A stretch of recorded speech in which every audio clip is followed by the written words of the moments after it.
80-78 game. I mean, the, no, we got to wait till this ends. Yeah, I mean, we don't have a title. We don't have a title up, do we? All right, let's wait and see if we win. But the title's going to be Vols falling a heartbreaker. If you want to just go ahead and put that in the spaces. Vols falling a heartbreaker post game. That's a crushing loss. Those guys come in here and beat you.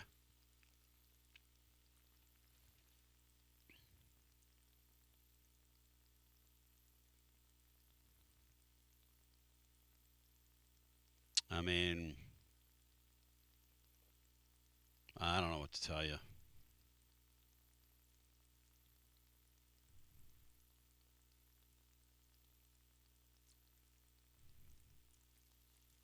Crazy.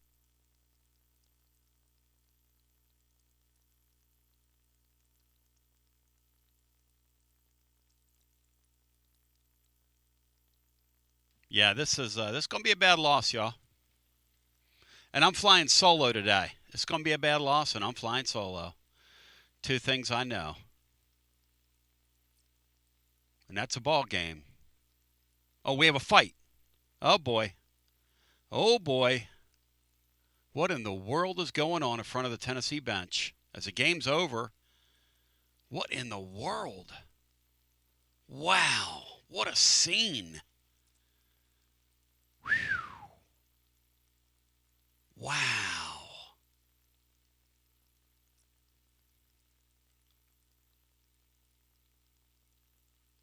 Wow.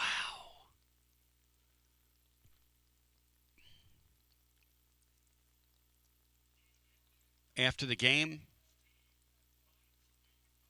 all right, here we go.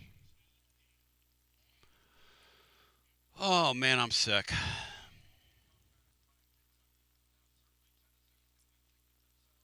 All right, there you go. 3, 2, 1. Ladies and gentlemen, boys and girls, children of all ages, I don't believe what I just saw. I kind of knew it was coming if you listen to our daily show, but the Vols blew an 18-point lead in this game. They had this thing well in hand in the first half. They had the game over, and I don't want to beat on a dead horse here, but you know what you can't do? You can't pull on this team, Gillespie and Boswell off the floor at the same time and expect to have any kind of offense. And Jay Billis referenced this several times in the second half because he's watched a lot of basketball. And look, Rick Barnes has won a lot of games. He's a Hall of Fame coach, and he's done an incredible job here. But that's just silly. Okay, when you take Gillespie off this team and off the floor for the final 5 minutes of the first half because he has two fouls, because you have this dogma, and you have a chance to be leading by 21 by 25 at the half is really what that should have been. And and you got a chance to be leading by 20, 21 points. And that happens. I mean, it's a 25-point lead at halftime if you play it properly. But here we are. It's Garza Law, Tennessee basketball overtime. That was a very, very, very, very, very disappointing Saturday afternoon in Thompson Bowling Arena, your FCC. The Vols in the FCC went to the deli counter and had their lunch handed to them. That's a bad, bad, bad, bad, bad loss. Bad loss. And the most frustrating thing about the loss is that this Kentucky team's not very good. They're just not. I mean, Kentucky fans will tell you they're just not very good. They're just not very good. And everybody contributed to that loss today, including the coach. But that was a total team collapse on offense, defense, you name it. Untimely turnovers. You know, the difference in that game is that when I look at the stats, and I look at visitor stats, okay, and I go to the first half. Kentucky turned the ball over in the first half 8 times. In the second half, how many times did Kentucky turn the ball over? That's the difference in the game. Once.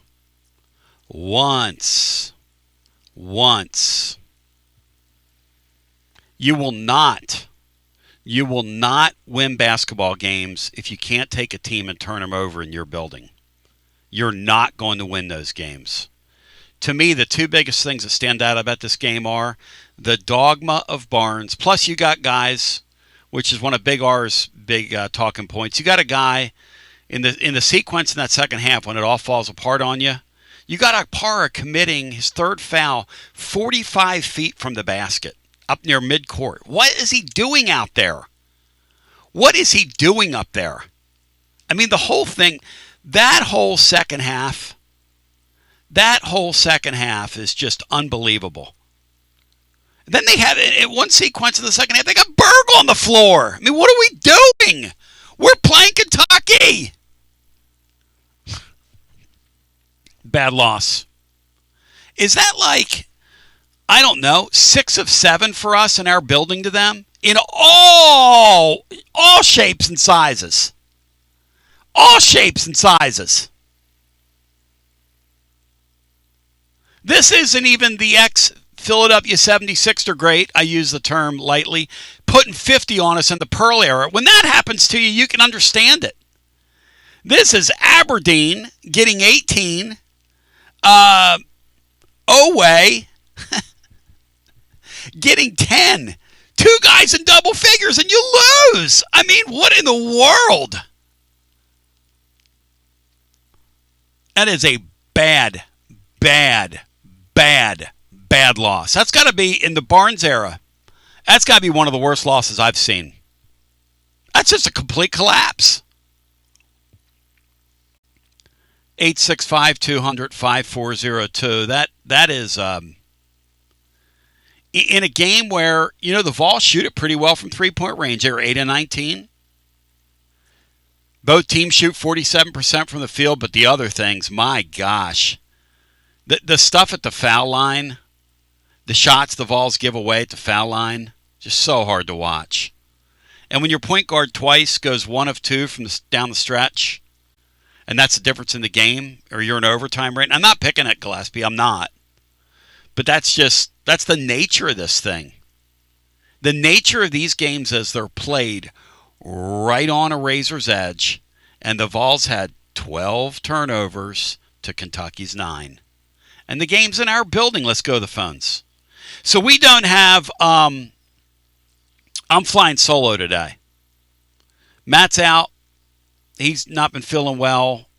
Bry's out. There's, stuff going around, what have you. Alex was going to jump in. There's just, it's the wintertime. So, just a couple things for you. Kentucky turns the ball over once in the second half. Gillespie twice down the stretch, goes 1 of 2 from the line. Rick Barnes did a 5-man line change in the first period.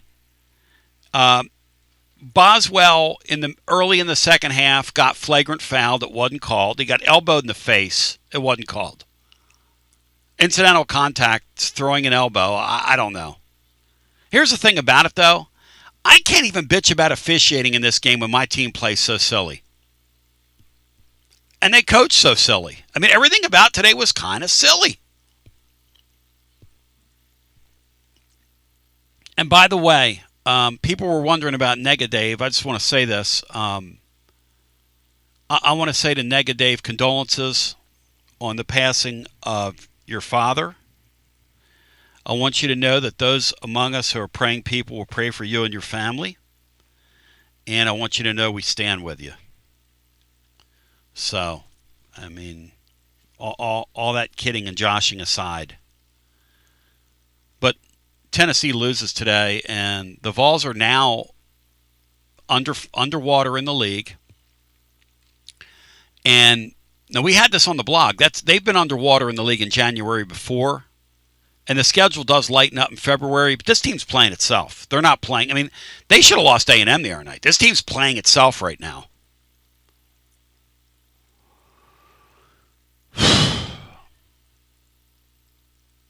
All right, let's go to the phones. 865-200-5402. And they kept showing poor Carey's father. I love ESPN because they figured something out, right? Which is that Vernon Carey played for one of Miami's championship teams. And they kept showing Jalen because they wanted to promote that, national championship game, because we don't know the game's on Sunday, or on Monday night, rather. I think it's on Sunday. On Monday night. And so they kept showing the father, and poor Carey's out there just, he's awful. I mean, he's awful. He's brutal. All right, let's go to the phones. 865-200-5402. Hello and welcome into our first call. You're on the air. Hey, Tony, it's Holly. Hey, Holly, welcome in. Well, first of all, I agree 100% with everything he said, and that was just an asinine game all the way around. I'm just so disgusted. I can't even see straight. These Kentucky games mean more, Holly. To quote the SEC slogan, these Kentucky games, they mean more, and we can't win them in our building anymore. Well, I mean, I want to say to all of us fans, and I'm as guilty of it too, because I stopped remembering. I'm an old Vol, and I'm like, when are we going to realize that all the stats, all the statistics, all of the records, all the rankings, everything are out the window whenever Tennessee and Kentucky play, period, the end. It's almost like we're snake bit with them now, like we've been snake bit in football with Florida. Yep. I cannot believe just the mistake, and you're so right. There were a couple of questionable calls, and even old Jay, what's his name, on ESPN. Jay Bellis, yep, my favorite announcer. But I'm just like, still, it was terrible. It was absolutely awful. And it's so disgusting, and, I'm just like, okay, in our building, yep, you allow this to happen. How dare you? How did that happen, Holly? How do you go from 18 up, Kentucky's dead to the world, they can't get a shot on, you're getting everything you want, they come out at halftime and they make a great defensive adjustment, and the defensive adjustment is Tennessee, in their first action with Gillespie, he cannot get a clean catch. So all of a sudden, they've taken him completely out of the game, basically. They put it on other people. And for a while, it looked like Tennessee was going to escape. Amari Evans had a couple of really nice slow run baskets. One was a three-pointer down low. The other one was a nice take that he had. But still, I mean, they just unravel in the last 90 seconds in their building. Not a good sign. And we know, anybody that follows basketball at all knows that Kentucky, this is their MO. They play really poorly the first half, and then They come back and oftentimes win in the second half. How do you not remember that when you come out in the second half with your game strategy and your confidence? I mean, just ridiculous. And not to mention it's Kentucky, Tennessee. It really pisses me off, Holly. I'm getting really urinated off thinking about it here. Me too. I'm getting madder by the minute. Thank you. It's Garza Law, Tennessee basketball overtime. We're going to get as many people in here as humanly possible. Again, Garza Law, Tennessee basketball overtime, represented by Marcos Garza, Garza Law Firm. I'm sorry, Marcos. I'm off my game today. I'm so, freaked out by what I just saw. I didn't even introduce the show. My name's Tony Basilio. This is Garza Law, Tennessee basketball overtime. I'm just so shocked. How do you take an 18-point lead and get yourself in that spot at the end of a game? For one thing, if I were suggesting something to our coaching staff, I would pull Boswell and Gillespie off the floor in the final 5 minutes of a half. I think that's a really good play. Because if they get 2 fouls, God forbid, they can't play with 2 fouls. Gillespie's played in 100 and some odd college basketball games by this point. You don't think he can go out there and play without fouling? Hey, Gillespie, hey, Jacoby, Let them buy you, okay? But I need you on the floor. Can we do that? This guy, man, this two-foul dogma stuff, that's old school stuff, though. The new school, they let you stay out there and play. I like what Jay Billis says. He says, sometimes you can do that and sometimes you can't. And today was a can't. And we were talking about this the other night with A&M. They got away with it the other night with A&M, but Kentucky came in here and finished on the Vols. And listen, if I'm a Cats fan, I kind of hate this team because I know they're not very good. I know they're kind of fraudulent. I know they're way overpaid. But they overcame an 18-point lead with LSU the other night, and I think a 17-point lead here, and that's bad. Such an embarrassing thing for the Vols. Let's go back to our phones. 865-200-5402. And listen, I like Nathan Men on the offensive end, but on the defensive end, when they expose him on big people and he gets worked, and he was getting worked on defense, there just isn't much you can do. There just isn't much you can do. But let's go back to our phones. It's Garza Law, Tennessee Basketball Overtime, presented by Marcos Garza, the Garza Law Firm. Online at garzalaw.com. Hi, you're on the air. Tony, yep. This is Jake Jr. Hey, Jake Jr., welcome in. I am so irate right now. I know what I would do. If I was the head coach of Tennessee, first of all, it's his damn fault. But the senseless turnovers at the end of the game, the unforced errors against Kentucky, they don't know what it freaking means. I'd run those mother freakers until at least a couple of them quit, and it don't matter which one. Because here's the truth about it. This damn team don't have the depth at guard to make a tournament run. So what are we even doing? Like, how do we give the damn Kentucky game away? I'm just so mad right now. I don't blame you. Jake Jr., that's time for us to hit the reset button when I hear Jake Jr. Hey, this game elicits that kind of emotion out of people. This series does. And we can't beat them in our building. We cannot beat these guys. It's official. Hey, if you're a Wildcat fan, one thing about me, I call it right down the middle. I got no problem. Y'all own us in our building. I don't even know why we even bother showing up. How do you take that lead in this first half? You should be up 25.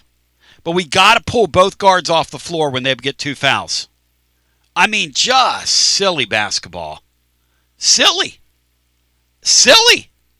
We continue with more after this. Get you back to this episode of Garza Law, Tennessee Basketball Overtime, presented by Marcos Garza and your Garza Law Firm. Online at garzalaw.com. Don't you dare trust one of these carpetbagger, fly-by-night attorney groups that's come in here from Florida, Alabama, etc. You're going to trust the Garza Law Firm. Folks that live, work, worship, grocery shop with you, are a part of your community, are a part of us, are of the earth. Trustworthy, honest, legal representation, treating clients like family. Available 24/7 at garzalaw.com. Don't you dare trust one of those carpetbaggers. Shout out to our friends at T3 Vodka. Score you a T33 every time with Tennessee's premium vodka. Make it a 2026 resolution, handcrafted with passion, precision, and a whole lot of pride. T3 Vodka, taking the volunteer state by storm. T3 Vodka, handcrafted in the majesty of the foothills of the Great Smoky Mountains. 5-time gold medal winning vodka, 2025 SIPS Consumer Choice Award medal winner, and no doubt in the running in 2026 once again. Score a T33 and ask for T3 by name at your restaurants, your wine and liquor stores. Drink it neat, drink it right. T3 Vodka, hit T33 every single time. Distributed by Athens Distributing, and please drink responsibly. Shout out to Waterside Contracting. Got a dream about building? Waterside Contracting's been making dreams come true for over a quarter century. And counting. Hundreds in our area.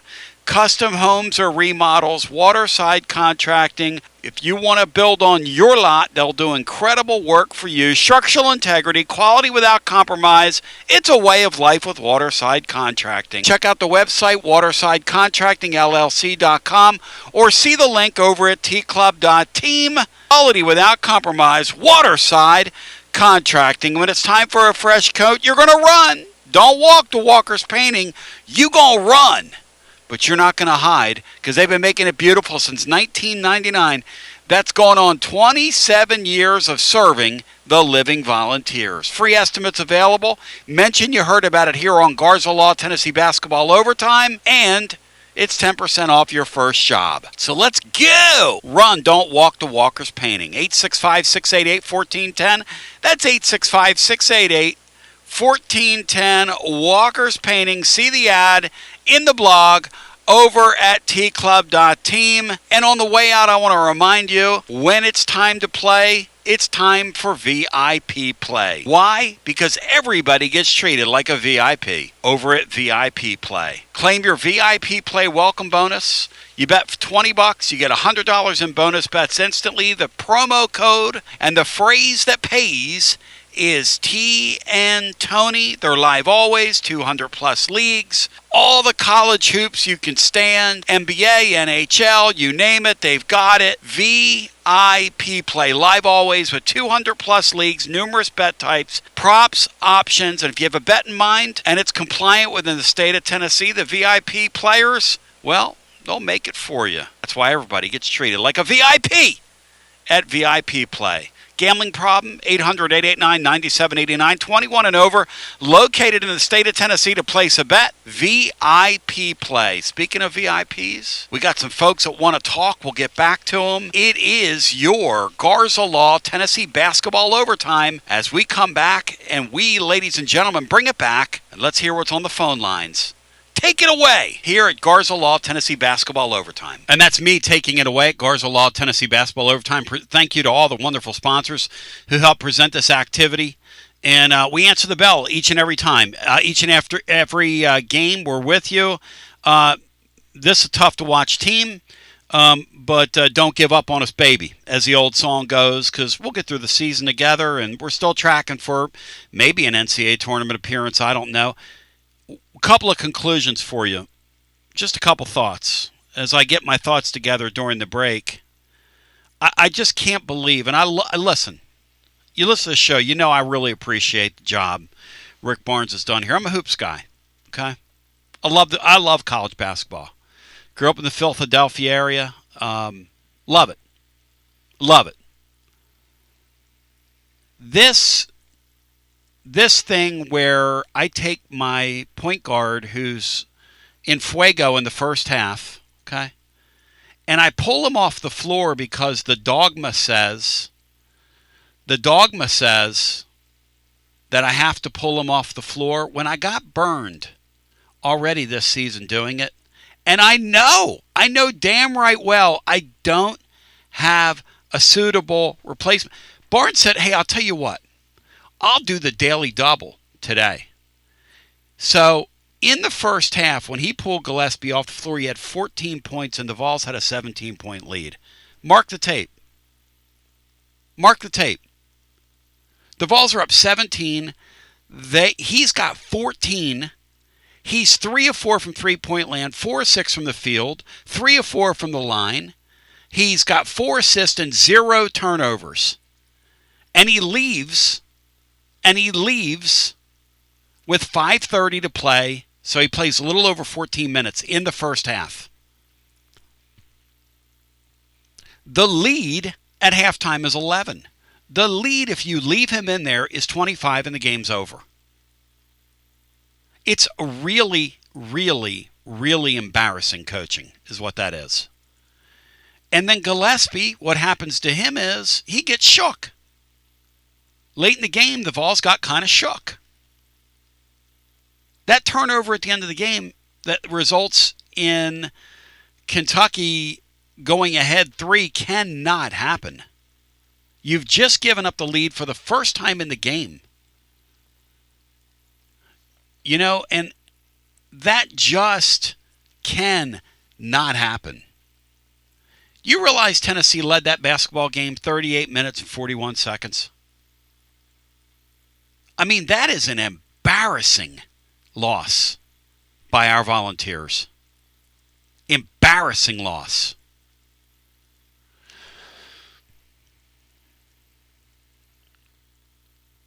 And Nate Ament continues to come. Now, he's not going to defend anybody down low. I mean, you're going to put him down there, he's going to get run over. But he, on offense, should start initiating. I said it yesterday on the show, I really believe this. I'd give the ball to him at the top of the key and let him initiate some offense. I make him my focal point in the last couple months here. I really do. But let's go back to the phones. Hello and welcome in. You're on Garza Law, Tennessee Basketball Overtime. Hi. Hey, Tony, it's Dave. Hey, Dave, man. Sorry to hear about your dad, buddy. Thanks for all the thoughts and prayers. I appreciate that. I know you're in pain. I know you're in pain today, man. I know that's hard, and I know the Vols didn't alleviate it any, did they? No, I took a break to watch him, thinking they might be able to win a game today, but it didn't happen. On the game, I hate to say it, but I hear these people talk about Gillespie. Listen, can he score? Yeah, he can score, but he's not a point guard, and he makes losing plays. He makes losing plays. He did today. Those turnovers were. No, he did today. Those were atrocious. Yeah, your quarterback. 4 points in the last 4 points. They stripped the ball of him. Yep. He threw the bad pass. They stripped him on the 2. Yes. That 4 point ended up 6 points 5 points because he made a stupid foul. You're right. Fouling the guy. His last 120 seconds are not going to end up in Springfield. Let's put it that way. And see, the thing about the bad thing about Barnes just did a real, and I hear the thing. Well, we try to get a 2 guard. No, it's like we're trying in the football portal. You're right. We're half-assing it. No, you're right. In both. Well, these days, Dave, the bottom line is you either get one or you don't. Like with the quarterback thing, you either get one or you don't. And with a 2-guard deal, you either get one or you don't. And then what you hope is, if you don't get one, you hope one of these guys on your team develops, and you can go out there and sort of cover for it. This team right now is just not covering for it. And when Dave, at the end of the half, when he took both Boswell and Gillespie off the floor, that's one of the dumbest things I've ever seen anybody around here do, let alone a Hall of Fame coach. Why somebody in his coaching staff doesn't jump in there and go, Coach, you can't take both these guys out. You just can't do that. You cannot do that. How many turnovers did Amon have today? Nate the Skate had 1 turnover in the game in 35 minutes. Okay.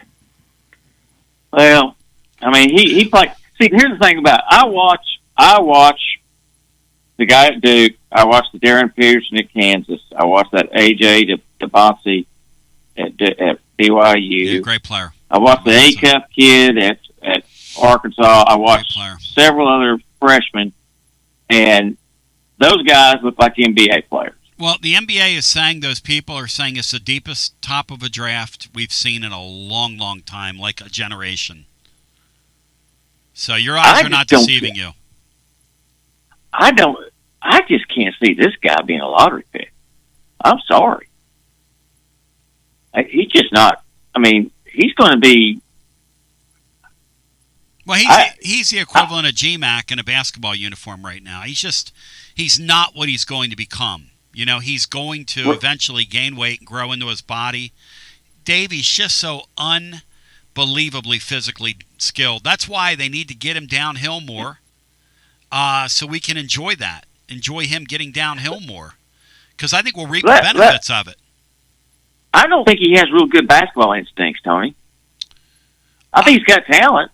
Basketball instincts are the little things. Like, how many 5-second out-of-bound calls has he been called on him? Turn the ball. He doesn't make I don't think he has real good basketball instinct. Dave, I think you touched on something for this entire basketball team. I've been trying to put my finger on it all year. It dawns on me today, I don't think this team's really instinctive compared to past Barnes additions. Wouldn't I like to have Toby Awaka over Jalen Carey? Meshack, Ziegler, Triple J, Vescovi, Gainey. These guys, these guys that we came to quietly appreciate all had an instinct about them, how to play the game, how to make a winning play at the end of a game. Yes. You know, and Yes. these guys here just don't have. Really, these guys should have lost both these games in their building this week, Dave. That's the truth. Oh, it is, Tony. It is. And I hate to say it. I just hate to say it. But, you know, I was hoping I was going to take you to dinner. I wanted us to be better than 99. Yeah. I just don't see this team getting to 500. Nah, today's a crushing loss. And every time these guys take the floor when they go on the road, I mean, this week they've got Alabama and Georgia, and those are going to be two. Now, look, Alabama's had a bizarre result or two so far early in the season.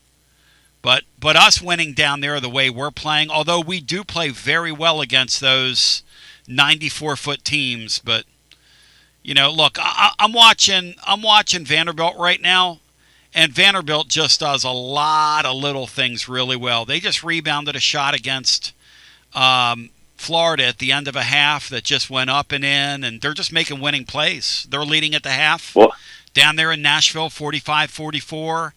And I just don't get that from us right now. I don't get that from this group. Doesn't mean it can't happen, but I just don't get that from this group.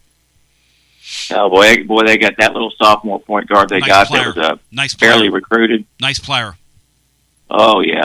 Well, I appreciate all your all's prayers and everything. Love you, Dave. Thanks, babe. Thank you, Tony. Thank you, Bye-bye. man. Yeah, we're a radio family here, Dave. You're like you're like one of my nutty cousins. And I like cutting you off from time to time. No offense, but you're in our prayers, man. I don't care, you know, how old you are, how old one of your parents is. That's a very jarring, very hard thing to go through in this life.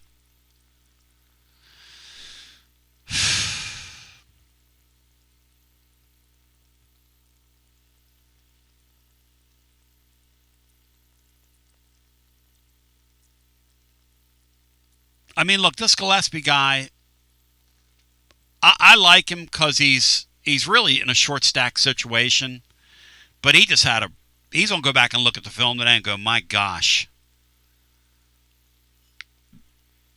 Here's a good example, right? There's 4 minutes to play in the game, okay? You're up 6. You're a point guard. You're the quarterback. He's pushing the ball. You're up 2 possessions. Against a team this year that's kind of shown, you know, they're kind of offensive averse. The Wildcats are. Again, on the day, the Wildcats are offensive averse. They do end up with 5 guys in double figures, but it's Aberdeen with 22, Oway 12, Johnson, who had a spurt, gets to 12, Chandler had a spurt, gets to 12, and Diabate, somehow, a miracle 10 points. But you know damn right well that you're playing a team that just can't do it. Where are you going? Why are we going so fast? Why? Let's get our next call in. That Vols lose 80-78. Look, I've done a lot of these. We've done hundreds of these post-game shows down through the years, hundreds of them. This one right here hurts as much as any of these. Hurts as much as any of these. Hello and welcome in. You're on the air. Hey, Tony, it's Zach. Hey, Zach, welcome in. Did you go to the game? Yeah. Oh, wow. Yeah, I had to leave because there were some Kentucky fans. I was afraid I was going to get in trouble for, throwing a drink on us. So I left with, a few seconds left. So you saw it coming, and you said, I'm getting out of here.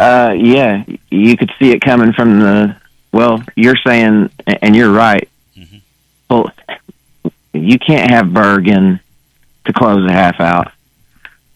And I'm sure glad we took Gillespie out there so he could be in the game at the end of the game, so he could turn the ball over twice.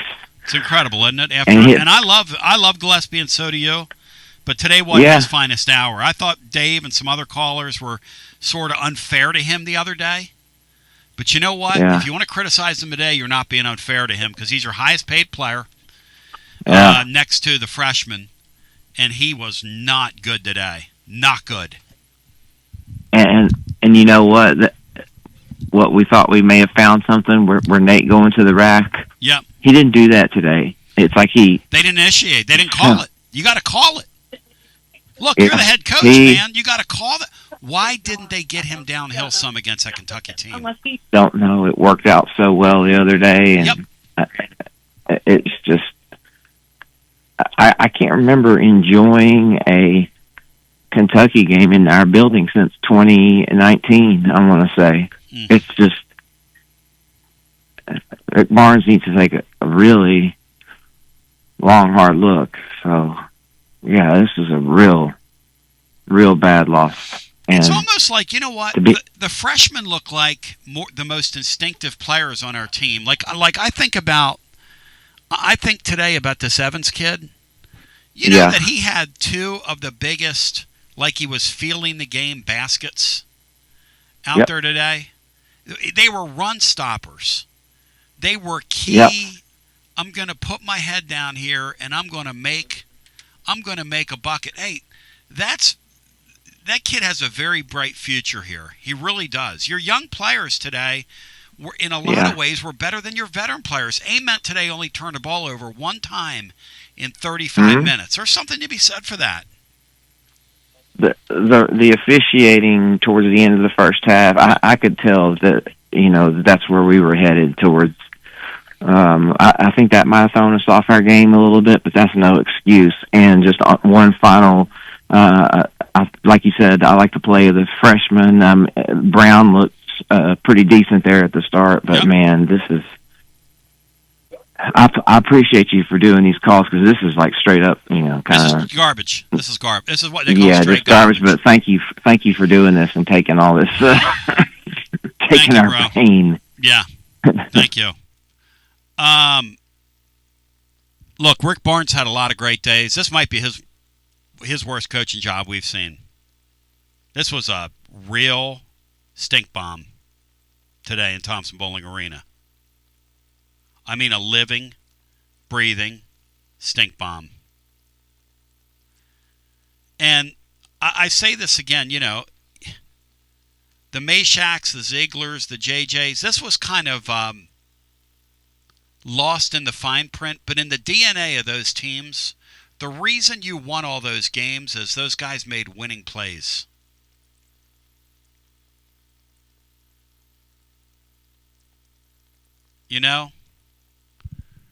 And I realize our AD Dabo White, it's a bad weekend for us, man. When Dabo White makes his comments yesterday, Alan at WeShipFloors.com coined the phrase Dabo White. But when Dabo White says what he says to the fans yesterday, then you got to go out there and watch Kentucky beat you. And Kentucky's got obviously an overpaid, bloated roster that their point guard's not there. I mean, think about this now. You blew an 18-point lead to a team without their point guard and without their big man they brought in from Arizona. And Larry Vaught yesterday said, he said the LSU winning that game, he said that just prolongs Kentucky's agony. He said, the Cats might win tomorrow, but they're still not. Still the agony's prolonged. They're not going anywhere. We let a pedestrian basketball team do that to us today. It's basically what happened. Go to the phones. It's Garza Law, Tennessee basketball overtime. Our T3 of the game could be any of them, but Aberdeen hit 3 of 6 in the second half for them, and they were all big shots. So they just kind of woke up on us today, started hitting bombs, and we just sort of went to sleep. Hi, welcome in with one line available at 865-200-5402. You're on the air. It's Garza Law, Tennessee basketball overtime. After every Tennessee basketball game. Hi, welcome in. Hello, you're on the air. Hey, Tony, can you hear me? Yeah, go right ahead. Hey, Tony, man, I appreciate you taking my call. Hey, man, I'm just so upset right now. I mean, how many times has this happened that Kentucky just comes in our building and beats us like this? 6 of 7. 6 of 7. Wow. I mean, it doesn't matter who the coach is. You know, they have Cal and they beat us. They get rid of him. Now they bring in Mark Pope. You know, he beats us. Is it safe to say that Kentucky is Tennessee's daddy right now? Oh, I like what you're doing. Now, let me ask you something. You're a Kentucky fan. Do you like your head coach? Yeah, I like him. I think there's good things and there's bad things right now. I think this year's not been quite what we wanted. Yes. But firstly, yes, I like him, and I'm willing to ride it out to see how he does. I like that he loves your tradition. I kind of respect that. In that way, if it wasn't Kentucky and I wasn't Tennessee, I kind of like that he really loves where he's at. I kind of wonder about him if he's in over his head when I watch him. But there's no doubt that his teams, the last 2 games, dug deep in the second half, man. There's no doubt, no denying that. And I would imagine there's a smattering of Kentucky Nation that already was moving on from this guy, who's a little frustrated to see this guy win a couple games here. Yeah, I mean there's been a little bit of clamoring, but of course, you know, last year he kind of overachieved, I think, because he didn't have much time to build his roster. Yeah. You know, you know, this is one year that we're trying to see, you know, what does he have? Yep. Next year with recruiting and stuff will be huge. But, you know, last year we went down there and beat Tennessee. Oh, yeah. You know, as a Kentucky fan, I hate Tennessee almost as much as I hate Louisville. I love that. Hey, listen, we love our rivalry. You hear how in pain our fans are. This stuff sucks, man. This is, from your perspective, you guys know hoops. What are you doing pulling your guards? You got to say as a Kentucky fan, man, they got those 2 guards off the court that can play. They got this guy from Israel in the game. That guy looks like a rec league player. You can't stick him in a Southeastern Conference basketball game. I mean, it's ridiculous. But listen, I appreciate you. Thank you. And the Kentucky fans, like I was talking to Ken Miller today, Kentucky fans know ball. I knew that guy was joshing with me, but they'll talk ball with you. They'll you know, you initiate the conversation. What are you going to say to a Kentucky fan after that? What am I going to say? I can't argue. We have great teams. They come in here and win. We have a so-so team. They come in here and win. They have a so-so team. They come in here and win. We're up 17 in the first half. You know? I mean, and the Pope guy, you got to give us to him. His teams have not quit 2 games in a row. Now, we opened the door for them today. And some of the idiotic defending we were doing in that basketball game, just losing loser basketball. Losing loser, making losing plays. They've won 6 of 7 in our building. I said that off the top of my head. It is 6 of 7 now. That is utterly insane. And again, Kentucky, in this stretch, when is the last time they made a deep run in the NCAA tournament? Think about that. And they've won 6 of 7 in our building with a bunch of, by their standards, pedestrian teams during some of our best seasons. Since 2022, the Vols are 0-4 now against the Cats and 58-2 against all other opponents. And I mean, they are inventing ways to lose to these dudes. Oh. Hello and welcome in. You're on the air. Hey, Tony, Mike in Portland. Hey, Mike. Good talk to you. Good talk to you, but thanks for being on the air. Just kind of the discipline. I mean, I love Barnes. He's a good coach, Hall of Famer.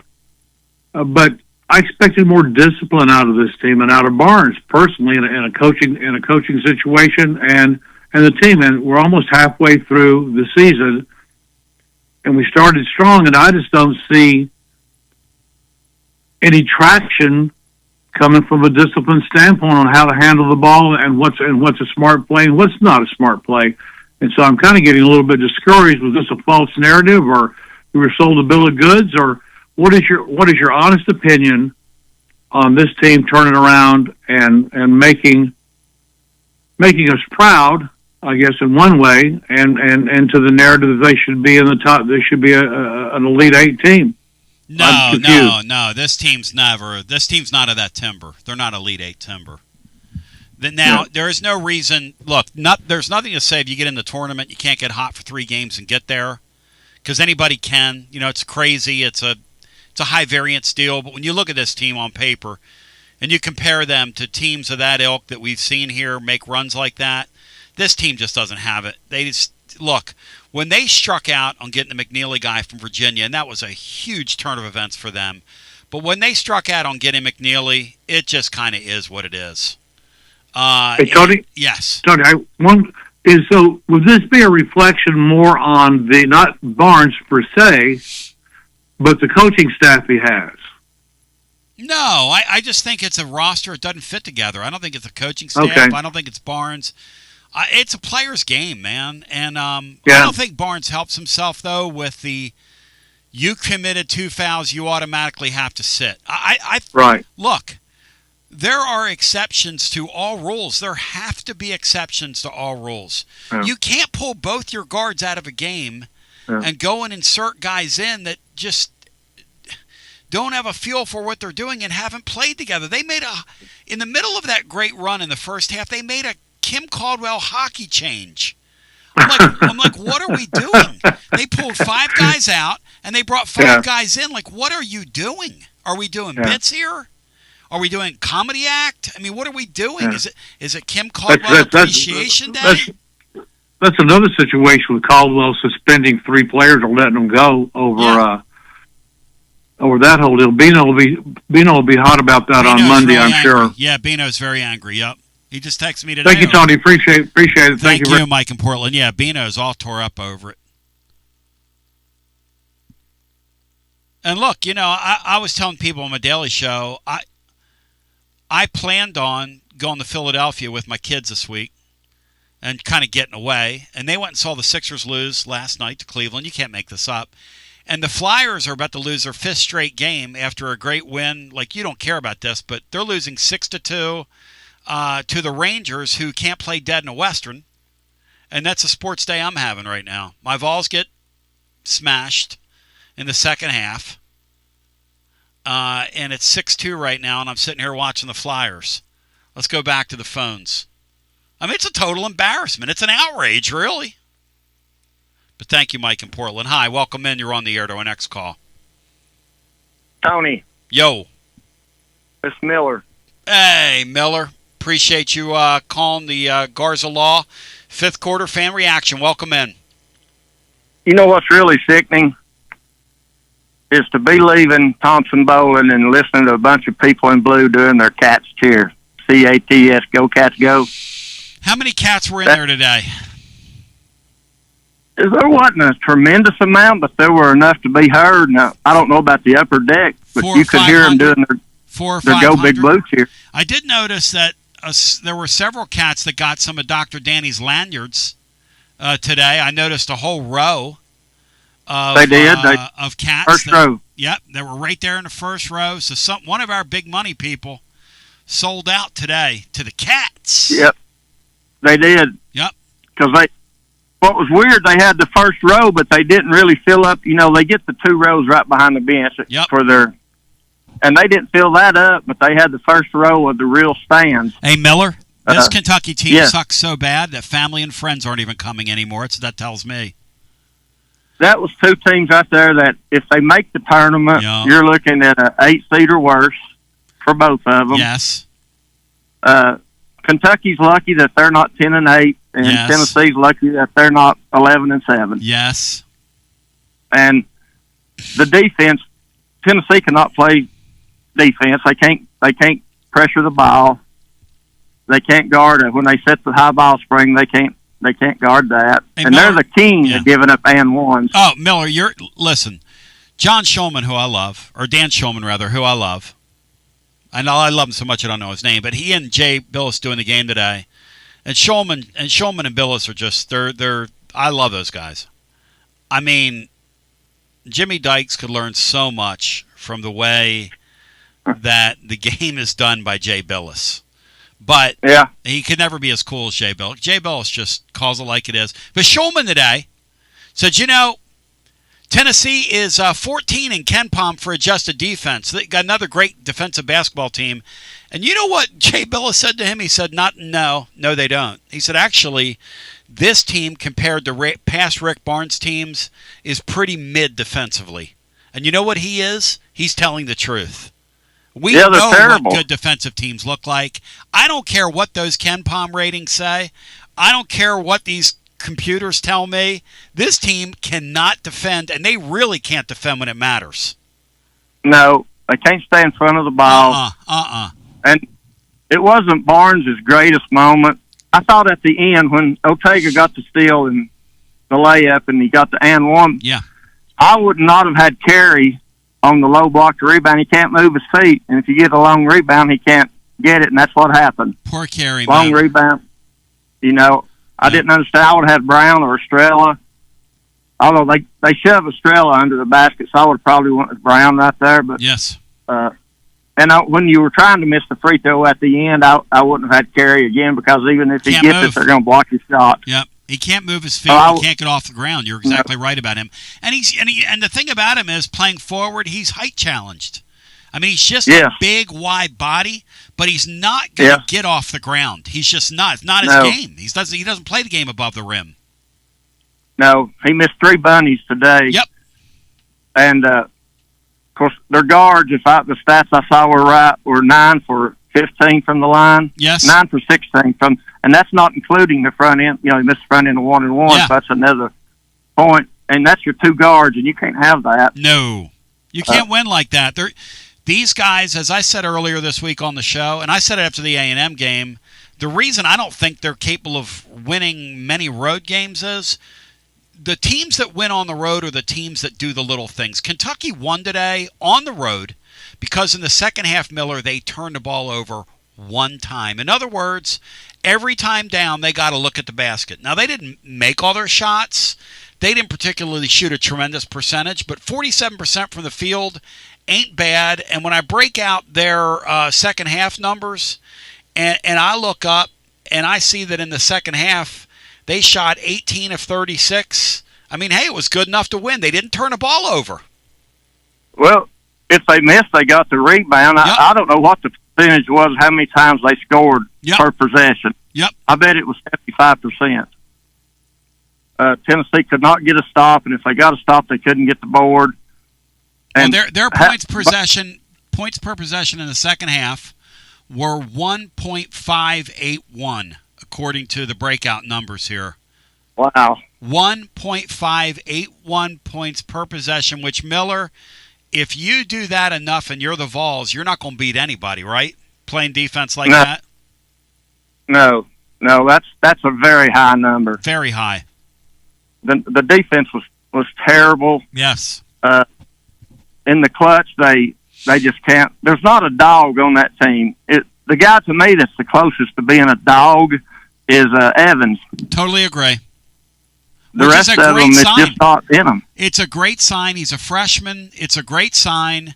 You know what I love about what he did today is he said, you know what? He said, give me the basketball twice when they needed points. And had the IQ to get great chances and to convert. Very, very, very high ceiling guy going forward. Very good defender. I think he'll be a winning player here. A real building block. I do too. Yep. I think he can be not as good defensively as Meshack, but that type of player, but a better offensive player than Meshack. Totally agree. And you know, look, we were talking about it earlier. When you consider some of the guys that have gone through here, when you see a stretch like this right now and you kind of watch this team, it makes you appreciate the Meshacks of the world, the Zieglers of the world, the Vescovies of the world, the Gainies of the world, the Triple J's of the world. I mean, these are guys, you know, it didn't always flash in the box score for these guys, and they had their nights when they frustrated us. But more times than not, they were going to make a winning play for you. More times than not. Yeah, they were winners. Yep. And that's something this team doesn't have. And question, yeah, you know, a lot of rumors Barnes may give it up after this year. If he does Tennessee take an NIT bid? See, I don't know what the timetable is, and I don't know that I would. I don't know that I want to get into something like idle speculation. But the new thing now is to not take NIT bids. That's a new thing. It's like opting out of bowl games. Yeah. You know, it used to be if you made the NIT, you went. And one thing I'll always like about Calipari, and people can say whatever they want to say about him, but Kentucky, the year they went up to Robert Morris and played, did not have to do that. They could have opted out of that tournament, but they went up there and took a loss. I respect that. I do too. So, thank you, There's brother. not many big teams would have done that. No. And I appreciate you. And, you know, I mean, say what you want to say about Kentucky. They went up there and took their medicine, which I respect. I absolutely respect that. So, 865-200-5402. This game today is time capsule stuff, man. It is time capsule stuff. What a brutal loss. As Miller vacates, you can jump in at 865-200. Oh, that line's gone. More as we continue. That was in all the years, the 10-plus years we've been doing this post-game show, that's literally one of the more painful losses I've witnessed. Awful. You know why? Because I lost to a tomato can Kentucky team. They're not any good. You heard that Kentucky fan calling. He tried to talk trash. He knows. Those people are knowledgeable. They're a tomato can. They're a tomato can. As we continue with more after this. We'll get you back on this episode of Garza Law Tennessee Basketball Overtime momentarily. Shout out to our friends at Garza Law. They're online at garzalaw.com. They are attorneys that care. Let us help. And they are live. They are local. They live among us. Don't you dare trust one of these out-of-towners, these carpetbaggers, these people that have bombed the area on our local airwaves. Garza Law, online at garzalaw.com. Whether it's DUI defense, criminal defense, personal injury, Social Security disability, or other aspects of the law, Garza Law has got you covered. They are a fabric and a fabric in this community. What is a fabric? I don't know. But I'll tell you one thing. My friends at Calhoun's are a part of the fabric of this community as well. They've been sponsoring us for over a quarter century. They have been celebrating at the Copper Cellar family of restaurants 50 years of serving the living volunteers. That's right, 50 years. Ladies and gentlemen, shout out to Calhoun's. The taste of Tennessee. Before or after the basketball game for the Vols and the Lady Vols. Also remember, great party platter. Hey, Vandy Dandy, or whatever your name is, Dandy Daddy over on YouTube. You're starting to piss me off, dude. One more comment like that, and I'm pulling the plug on you, Shepard. Okay? One more. In fact, one more peep out of you, and you're getting the plug pulled on you. From now on, you're lurking in there. No more comments out of you, big boy. Now back to our word from Calhoun's. When you're hosting, and remember, they also do takeout as well. They are the taste of Tennessee. You will taste the freshness. Calhoun's, the taste of Tennessee. Listen there, Vandy Daddy. Don't try me, because I'll pull the plug on your ass now. Don't try me, big boy. Our friends at Connexio present Knoxville's Drive of the Game here on Garza Law Tennessee Basketball Overtime. The My 20 Drive of the Game might just mean me driving on, since we didn't drive today. Since we didn't get the ball to Nate Ament and drive, it might just mean me driving on Vandy Daddy, or whatever his name is, VD for short. Drive of the Game. The transportation platform revolutionizing the trucking industry nationwide, right here out of beautiful Knoxville, downtown Knoxville. You take control of your fleet in 2026. You improve your safety scores. You make drivers happy. You maximize your profitability. You make it a winning year in 2026 with KONEXIAL. That's KONEXIAL.com. Put a /Tony on there. We get credit for it. Drive life with Connexio, and go Vols go. And you talk about live and local. Josh Collins is a pillar in our local community. What a beautiful guy he is. Look, you can get insurance anywhere, but will you get the Collins insurance difference? Our entire studio in the Raymere studio is insured by Josh Collins and the Collins Insurance Agency. We count on him. We trust him. We've had a few lightning strikes here. They've always been quick to pay. You never know what's going to happen. You and I both know that. See the difference. Experience the difference. collinsinsuranceTN.com. Also, want to shout out my friends at Alumni Hall. Ladies and germs, basketball season. The Vols and Lady Vols, they've got you covered. Also, when you're getting excited about Tennessee and the upcoming baseball season, they've got you covered. Doesn't matter the sport, doesn't matter the season, whatever the reason. Alumni Hall, the ultimate volunteer shopping experience. 3 locations in Knoxville. Also Bristol, Johnson City, Murfreesboro, and anytime around this great world of ours at alumnihall.com. Alumni Hall. Now let's get back to the action on Garza Law, Tennessee basketball overtime. TV back with you, 865-200-5402, the numero dos. All lines are currently jammed again, 865-200-5402.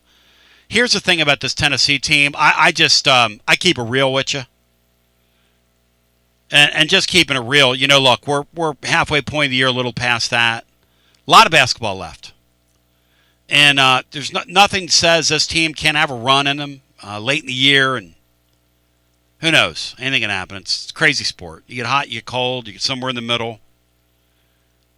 But the one thing I keep going back to, and I said this after the A&M game, but I just don't see this team. I'll put it another way, because C's now helped me out here. These guys just really, at the end of the day, they just don't do the little things that winning basketball teams do. Miller was talking about it, coming up with a big stop. Getting that loose ball that's near you. Being in a position to get that loose ball that's near you. Crucial, critical decision-making when it matters. Just awful, awful stuff. And here's the thing. When you've been and played at the top of the sport the way Tennessee has in recent years, you become spoiled because you take those things for granted. But you know what? Those things aren't done by everybody in college basketball. It's a sport of imperfection. Past Barnes teams have had a preponderance of players that did a lot of little things. This team does not. This team's smartest players today were the freshman players. The Brown guy was one of the smarter players on the floor. I thought Nate Ament played very well today. I thought he was one of the smarter players on the floor.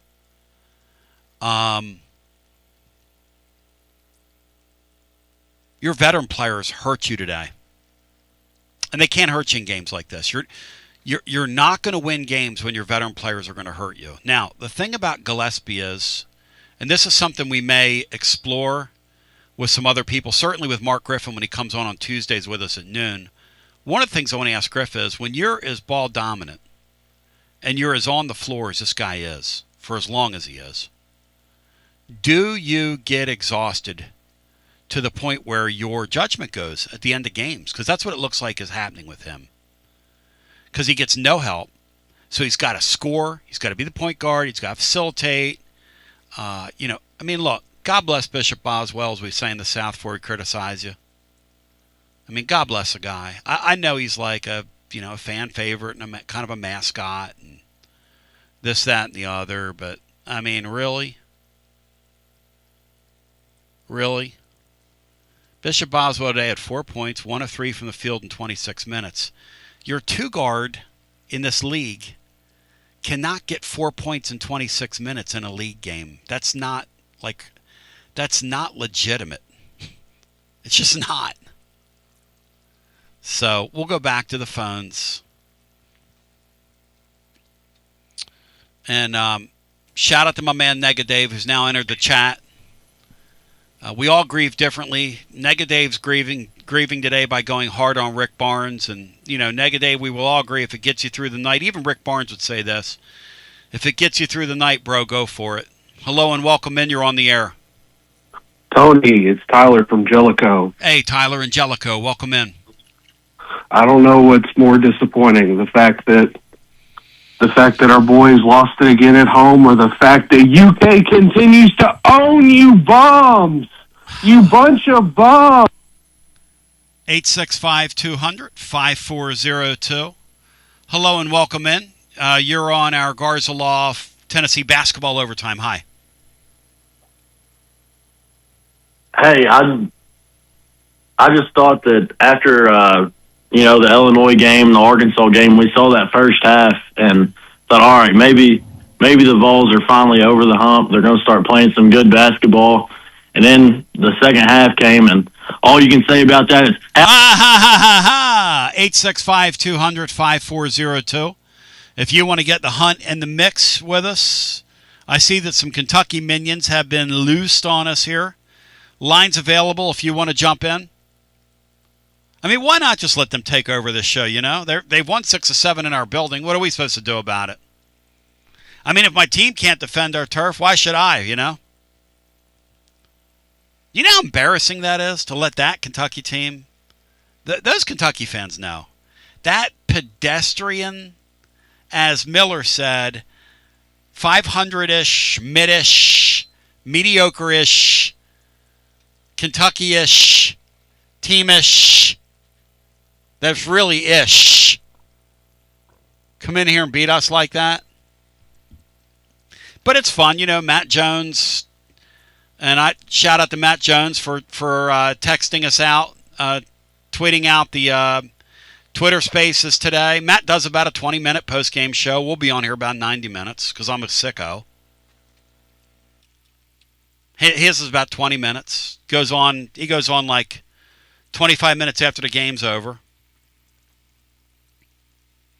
The bottom line in this era is, and it's the same with football and basketball, you've got to figure out a way to create a nucleus of winning players in this era. These guys are paid a lot of money to do it. This team, right now, just doesn't look like they have that. Doesn't mean they can't grow these guys, but come on now. But they have to do what it takes to build a nucleus of 4 to 6 guys they can build around defensively and culture-wise and get back to supplementing it with 1 to 2 finished pieces offensively. Because they just don't have those core guys right now. That is the reality. That is the reality of this deal right now. They just don't have that. They just don't have that right now. And they need to get back to it. But we'll go back to the phones at 865-200-5402. And the Kentucky people have proven that they know how to use a phone. Do you think because in terms of recognition, do you think they speak into their phones? The phone number? Do they dial it? Do they have the intellect? I mean, I've seen on YouTube videos where you can teach cats, right, how to flush a toilet. Some dogs even. Let's go back to the phones. 865-200-5402. Just such a sad day for me, man. Such a sad day. Hi, welcome in. You're on the air. Hey, it's Tony. Yo. These Kentucky fans have short memories, I guess. I agree with that. Well, here we are again, third Saturday in a row, and today we literally snatched a loss out of the jaws of victory. Now, that's a great point. We're not doing well in these weekend games, are we? I hadn't even thought about that. My nomination for the Connexio drive of the game was when Aberdeen drove at Gillespie with 4:30 left in the first half and drew Gillespie's second foul because the whole game changed when we took Gillespie out with 4:30 left in the first half. And Barnes said, hold my beer, because a short while later, they pulled Boswell off the floor. And then it was on like Donkey Kong from then, because if you go back and you look at the last several possessions of the first half, I mean, that looked like some bad rec league basketball on offense down the stretch here. Tony, when Berg is on the court, you know you're in trouble. Yes. If I'm not mistaken, I don't think Boswell played for like the last 8 or 9 minutes of the first half. But they were both I off could the be floor. wrong on You're that. correct. Yeah, you are exactly right. Yeah. But, Barnes has this dogmatic approach to 2 fouls in the first half, and this isn't the first time it's cost us. And I just think it kind of goes. And hey, I'm for Barnes. I'm not here to bash him. I root for the guy. I would love for him to get a Final Four here. Yes. I root for that. He deserves that. Yeah, but it just kind of goes along with his overall approach. Even in past teams, if we get up big in the first half or get a lead in the first half, we'll start subbing in guys. We'll play 10 or 11 guys in the first half if we can, just try to keep guys fresh for the second half. He just doesn't have a, put your foot on the throat in the first half type of mentality. No, he doesn't. And he's got this thing going where all through his career where if you get 2 fouls, you sit. Listen, that's yesterday basketball. That's not today. It's kind of like the sport of football. The old school guys, 4th and 1, you're automatically punting. The new school guy, hey, man, I'm not automatically going to punt on 4th and 1. I don't care if the ball's deep in my territory. We practice this on my offense. We can get in a big package. My Eagles do it at the NFL level. We can get in a big package, and I think our line can win. And why would I give the football? Why would I just give the football away?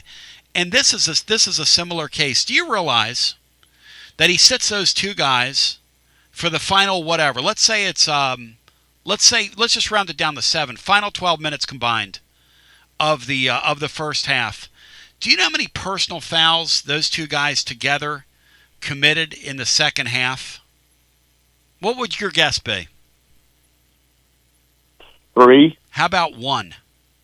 How about we sat those guys? We let the momentum and the air go totally out of the balloon because I am so committed to the bit. And I'm Rick Barnes. And look, he's won a lot of games. But he's dead wrong about that. There are times he's just when essentially you do it. fouling the guys out in the first half. That's exactly right. It's kind of like what Nashville Lee told me one time, which resonated with me. When you think about a move, you always say, what is your opponent cheering for you to do? Your opponent is cheering when they see Gillespie and Boswell go off that floor. Especially if they're astute and they realize, oh my gosh, they've got a rec league player in. Yeah, and these pressure free throws are killing us. Oh. When we're in the 1-and-1 and they foul us, it's basically a turnover. And it's getting so mental. Because Gillespie's such a great foul shooter. But tonight, even when they're in the double bonus, down the stretch he converts 2 of 4. 2 of 4 is not good enough down the stretch in a 0 possession basketball game. I tell you what's inexcusable is the way we rebounded in the second half. Good gracious. Yes. I mean, that's just inexcusable. I mean, this just feels like a loser team, a team that just finds ways to lose. Yep. I wouldn't be surprised if we end up on the bubble. But in the spirit of negative, I want to leave with one positive. I think Ament continues to show that he's growing up. Couldn't agree more with that. Thank you, my friend. I could not agree more. In fact, I hope the staff takes from this that we did not give him the ball at the top of the key and let him create enough. He got downhill a couple of times. I said this the other night, and I mean this. There's no reason why I can't because Ament's going to get a chance to do this anyway. So why don't I take Ament and put him at the 1 some and just let him initiate? And flip Gillespie over to the 2. Let's let Ament initiate your offense. What's it going to hurt? What's it going to hurt?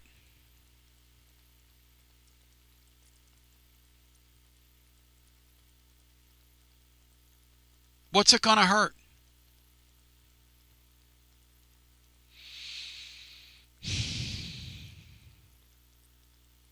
Back to the phones we go. Hi, welcome in. You're on the air. Tony, Luke in West Knoxville. How are you? Hey, Luke. Good to talk to you. Hey, first off, shout out to the great Josh Collins. I've been working with him the past couple weeks to get some business insurance, and it's been very easy and very painless. Hey, thank you, my friend. He's unbelievable. He's a prince. His brother's a prince. Their family's a prince. I love those people. They're awesome. 2 things. just getting back home from the game, being there. Yep. The arena, man, God, the fans were lit today. Yep. When I went to the Louisville game earlier, I remember I walked in a few minutes late because of Dr. Danny's traffic, and just walking around the concourse. I mean, it was like silent in there at the beginning of that Louisville game several months ago. Mm-hmm. Today, we got in early, we got our seats, and they were ready to go.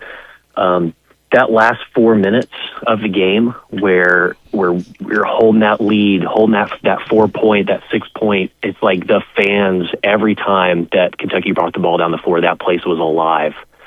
And just to lose that game with that kind of momentum and intensity from the fans in there, that's heartbreaking, man.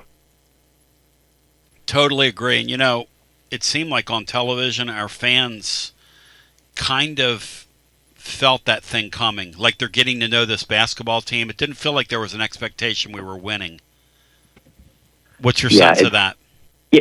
Yeah, I mean, the fans that are sitting around me, we've been going to these games for years, can tell that. But even, it didn't matter.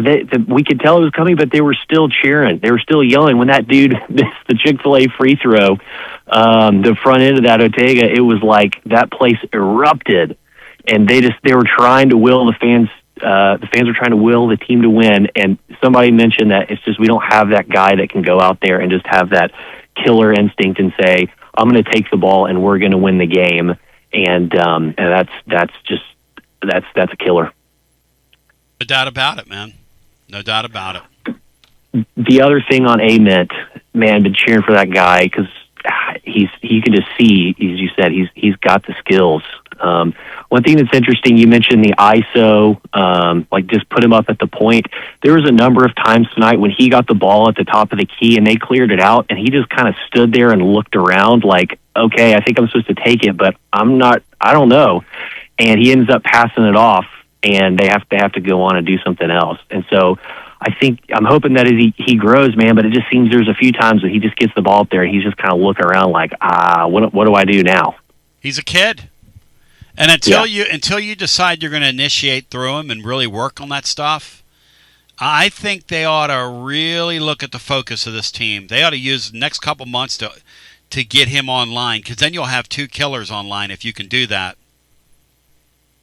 Yeah, you're absolutely right, because I think Gillespie has the ability to do that. I mean, having that turnover in the last 30 seconds, that's just an absolute backbreaker. You can't do that. Yeah, it's an aberration for him, but we've seen too much of it from him already. But generally, he's not going to do that. That's not why they got him. He was not doing those sorts of things at Maryland. I wonder if it's all just rolling downhill for all these guys right now all at once, because it looked like a total team collapse there in the last 90 seconds on both ends. Yeah, it did, and it's to your point. I mean, that last 4 minutes, Kentucky would score, and we would find a way to go to score. Right, we were able to keep that 4-point lead, but that last 90 seconds, you're right, it's just a complete meltdown. So bad of a meltdown that Carey started trying to fight a guy after the end of the game when he got fouled on that rebound, and they didn't call it. So they were feeling it on the floor too. Is that what occurred? So Carey tried. So that was Carey that went after somebody.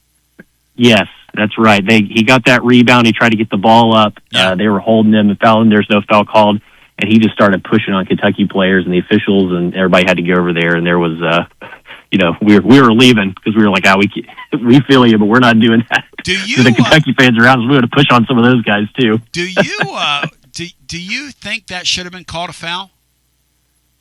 Yeah, he got the ball, he got the rebound, and he's trying to go back up, and the Kentucky guys are hanging all over him. The officiating in the SEC this year has been particularly bad in basketball, man.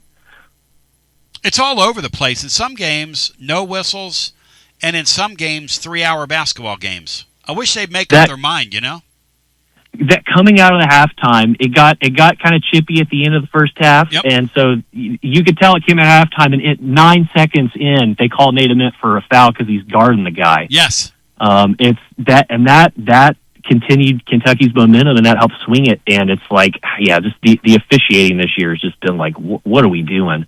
So that's been frustrating as a basketball fan. Who wants to see two teams go out there and compete, and the officials are getting in the middle of it. It's like, let the guys play. But, let them play. But also, let's call travels. Berg got away with the travels. Gillespie got away with the travel. The Kentucky guys got away with a bunch of them. I agree with that. There's a lot of walking out there. Yes. In fact, Carey, One time caught a ball in the paint and shuffled his feet and took about 4 steps, and there was nothing. Yeah. Nothing. So you're right about that. Thank you, my man. So anyway, good talking to you. Yeah, thank you, Tony. Yeah, go Vols. Yeah. Same to you. 865-200-5402.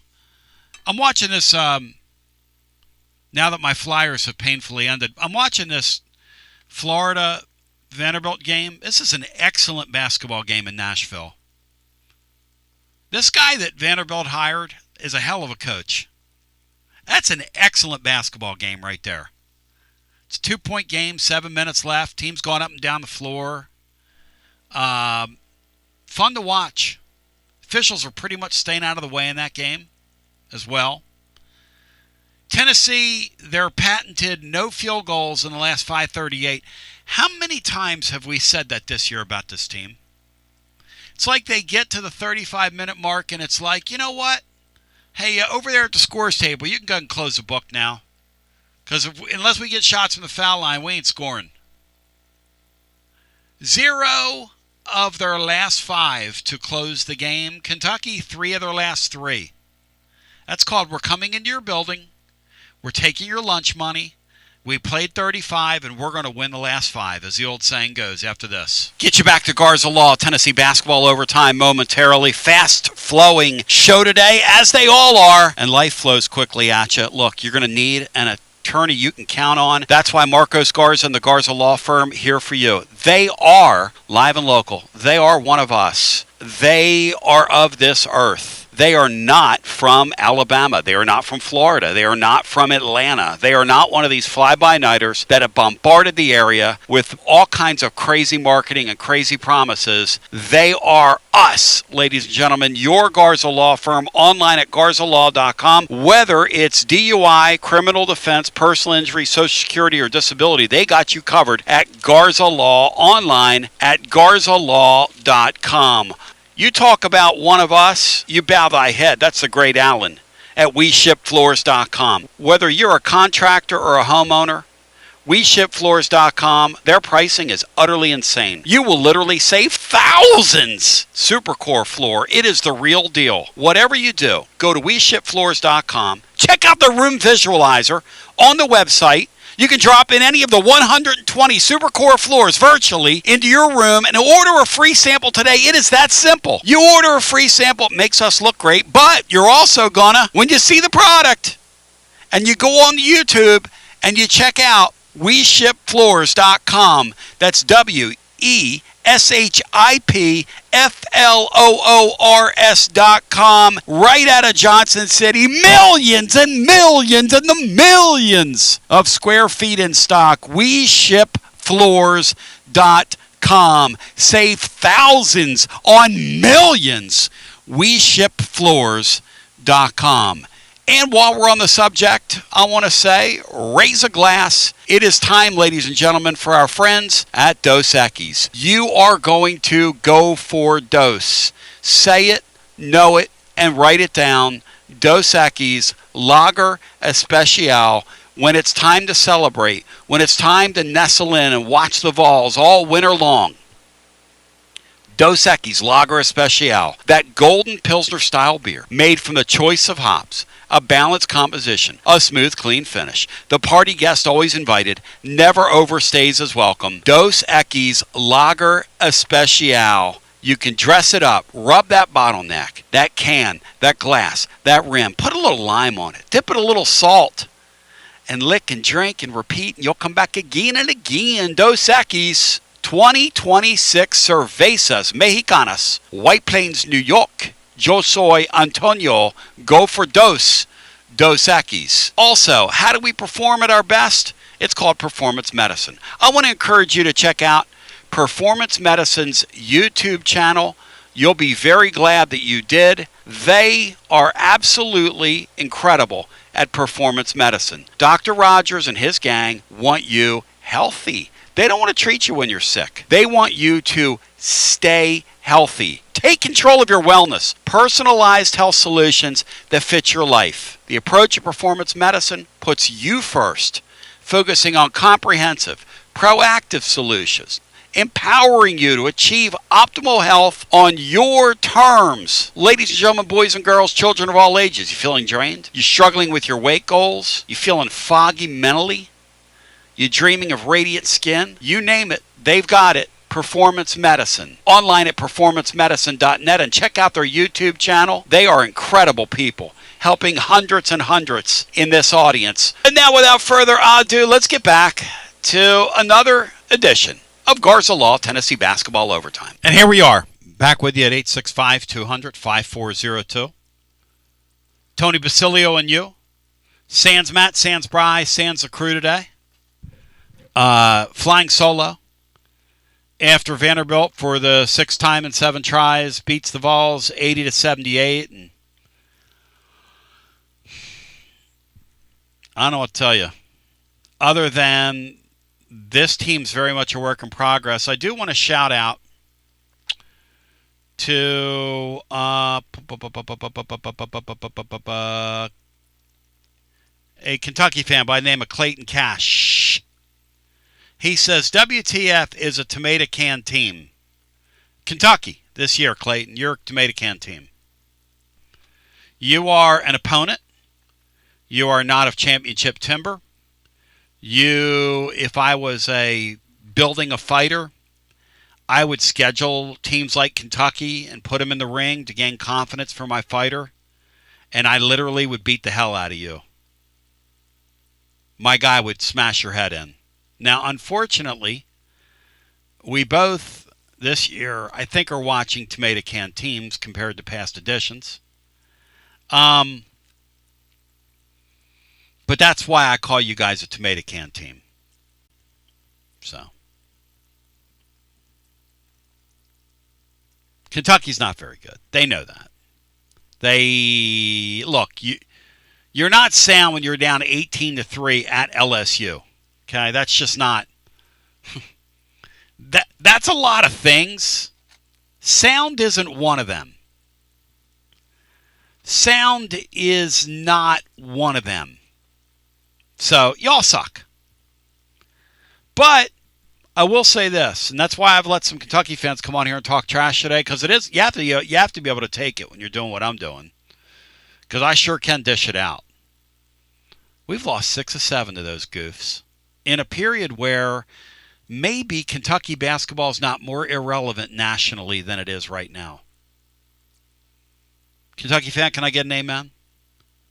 I don't know that you've been more irrelevant nationally over a span of time when you look at the NCAA tournament like you've been right now. And look, I'm not trying to rip you. I'm not trying to cast aspersions on your program. You know better than that. You know you're a tomato can. You know you're a can. And a Kentucky fan, well, if we're a tomato can, then you're a dented tomato can. Okay, fine. We're a dented tomato can. I mean, today's game could give you botulism. Sure to make my stomach hurt.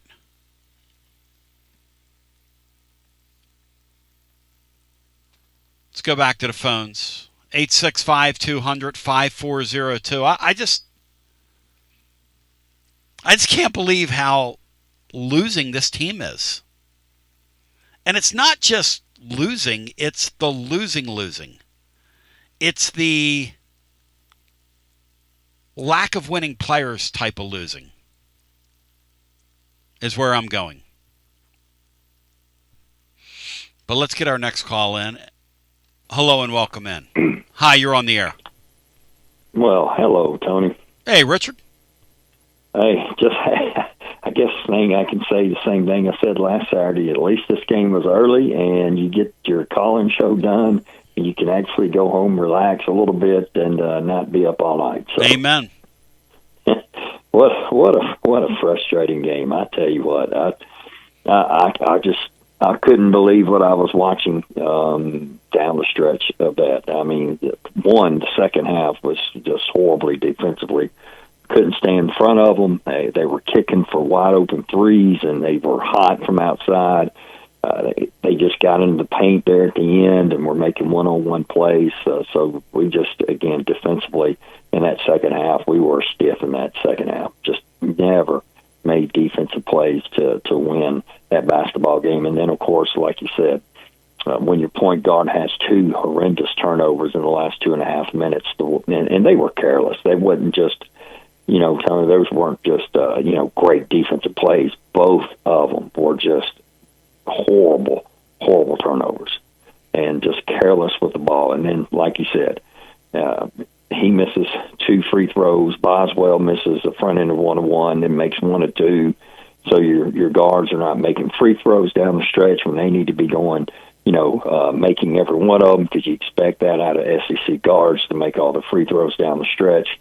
And then just, there you go, ball game. Just like I said, I couldn't believe it. But it is. This team is very, very average at best right now. Got a lot of things to work on. Right now, we're 0-3 on Saturday and 2-0 on the midweek. So, got to find a way to fix these Saturday games because we're just not staying. I don't know if it's just complete focus the whole game, or again we're just shortchanged in the guard situation. We're just not getting great, any kind of good guard play off the bench today to help this team. And I don't know. It's just frustrating. So I just can't, Richard, comprehend Barnes pulling those guards out with 2 fouls in the first half when you have no guards. I mean, what are you doing? Yeah, when you have that big of a lead, I could understand him pulling them out initially.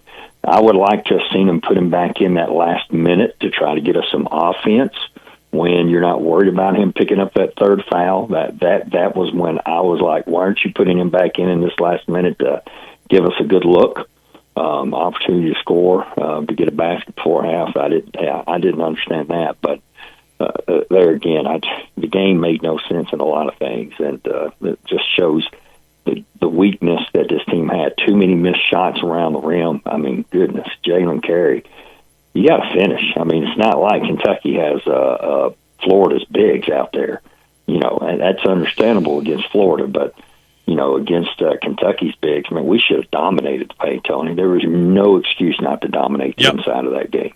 Yep, should have been a complete mismatch down low, and we didn't make it that way. And no, what they did? They turned it into a mismatch because they pinned Dement down. They did 2 things that were really, really smart in the second half. They attacked us inside, which I didn't know, none of us anticipated. And the second thing that they did is they did not let Gillespie let him get easy touches coming out of the halftime. Tennessee had to run 2 or 3 things to get Gillespie open, whereas in the first half, their first action was successful. In the second half, they took it all away. It was a very impressive coaching job. We got outcoached today. We got outcoached. Well, that's where, I love Boswell, his tenacity and the way he plays, or the dogged way he plays the game, but he's not good enough of a guard, a ball handler to help Gillespie out. At all, Tony. He's not. That's not his game. He's not. He is unfortunately he's a 4 in a guard's body because he don't have those innate handling skills with the ball to help run your team and take some pressure off Gillespie. I give credit to Gillespie. I know he had some bad turnovers, but man, we're putting so much on him. He's carrying the entire guard play of this team, and I think mentally it's grinding on him, honestly. It's got to be. Yeah, we're going to unpack, and thank you, Richard. We're going to unpack that Tuesday with Mark Griffin. One of the things I think that really bears opening up, cracking that thing open and looking at it is that guy have too much on him? And if he does, how do you alleviate that? Because, look, there's a lot of season left. That's good news and bad news because the Vols are now underwater. Midweek, Alabama. How do I put this? I don't see Tennessee winning there. Do you? At Georgia, who's much better this year. And dare I say, invested in the sport. Danny White needs to cover his ears. I mean, are they going through the... Are they going through the clearinghouse? Inquiring minds want to know.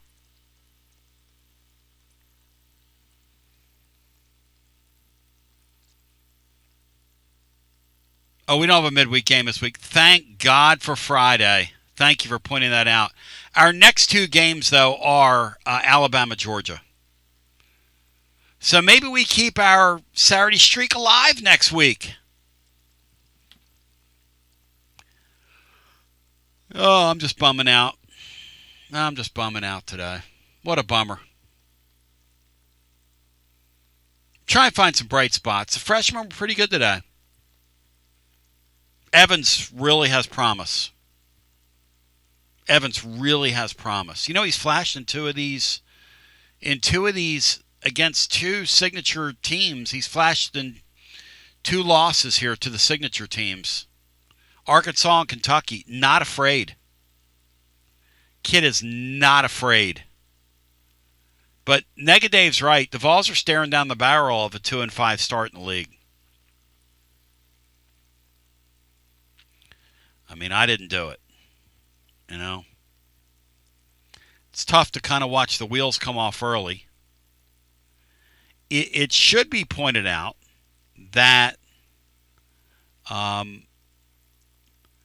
this is not the first time for the Vols that they've had these rough starts. As we pointed out the other day in the blog, I mean they've been upside down in January before, and it's just kind of a thing, you know.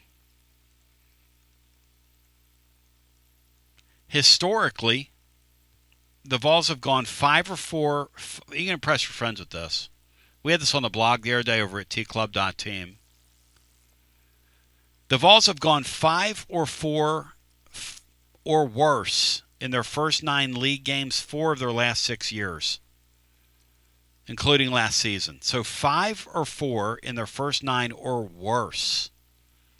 So many times they've been upside down, 4 and 5. After the first 9. This team's a mess, man. This team's a straight-up mess. And that's a weird stat, by the way. That is a weird stat. There might be hope in that stat. This staff kind of figures it out as they go. At least they have with past teams. This team here is going to be a real challenge because there's just not a lot of instinct with this group right now. What you'd call little thing instinct, edge, little things instinct, edge kind of thing. So we continue with more on the as we get our next call in. Hi, you're on the air. Hey, what's up, Basilio? Hey, welcome in. Hey, my name's Jay Rock. I'm a Louisville fan. It's my first time calling, but I've been listening. This is the second time y'all broke my heart this year when y'all beat us and now when y'all let Kentucky beat y'all. But if you give me a second, I see there is 122 people listening right now, and there was a alien thing in Jamestown, Ohio today. 865-200-5402. You, sir, call Art Bell or whatever you want to do with that. The late, great Art Bell. May he R.I.P. May your call not rest in peace. Hi, welcome in. You're on the air. Yes, Tony, what's going on? I've been listening to you for a little bit. I think you have a great show and everything. First off, I just want to give a shout out to one of my buddies, Larry. It's his birthday in PP spinoff. But second off, and where? He lives here. He's a Tennessee fan in Kentucky. Huge Tennessee fan. How am I going to call you guys a tomato can? How am I not going to call you a tomato can? What championship are you guys contending for this year? Talk to me. Go ahead. Tell me what. I'm not saying we're contending for a championship, but what I'm saying is in 117 years of basketball, you haven't got a zero in Final Four. You haven't got a thing. You're calling yourself at the top of that. Losing to this team. I'm talking about losing today to this team. I'm doing a basketball show, a post-game show based on this game today, sir. I know your tradition. It's even worse. We've lost 6 of 7 years to you guys where you've never meant less nationally. And you know that.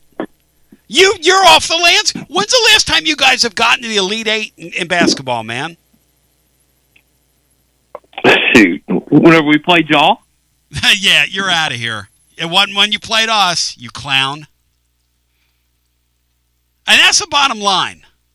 That is the bottom line. And I know we're in the funny farm, and ba ba ba ba ba ba ba ba ba ba ba ba ba ba ba ba ba ba ba.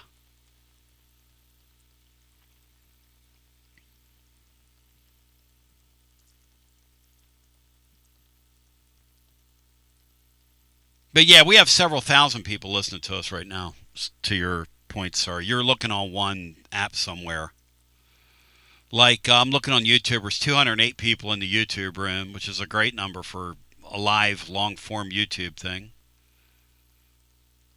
We have several people over on Twitter, 2 forms of Twitter. We got thing on Twitch. We got our app, which is downloaded by several thousand people.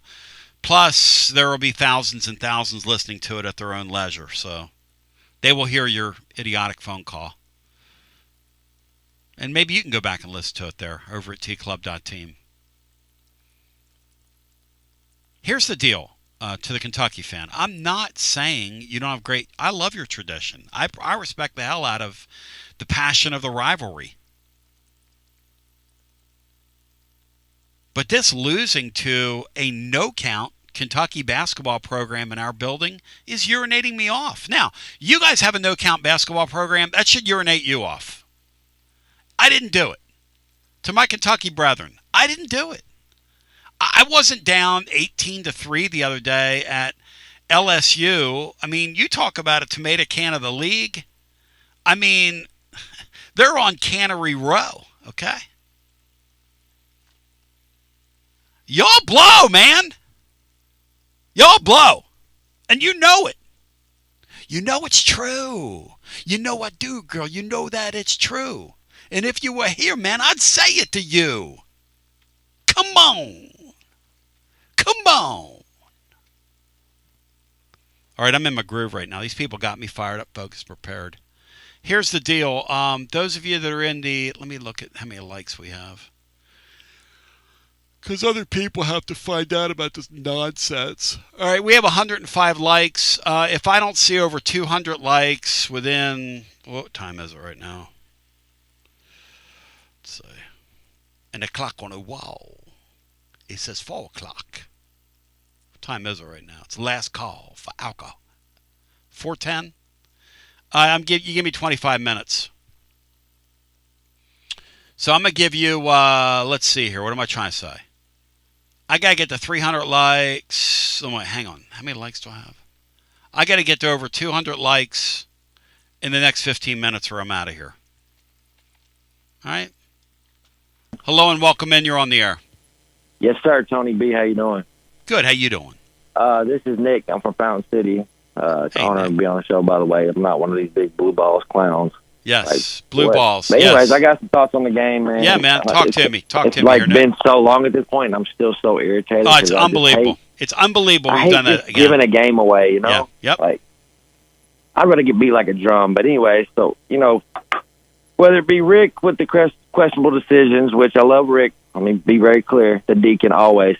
And by the way, give me Rick Barnes' demeanor on the sideline over that guy who's coaching Kentucky. You know, he might be a good coach, whatever, but give me the Deacon. That dude 10 looks like times out of 10. that dude from Kentucky looks like Bambi. And just how he ran across the court, I don't know.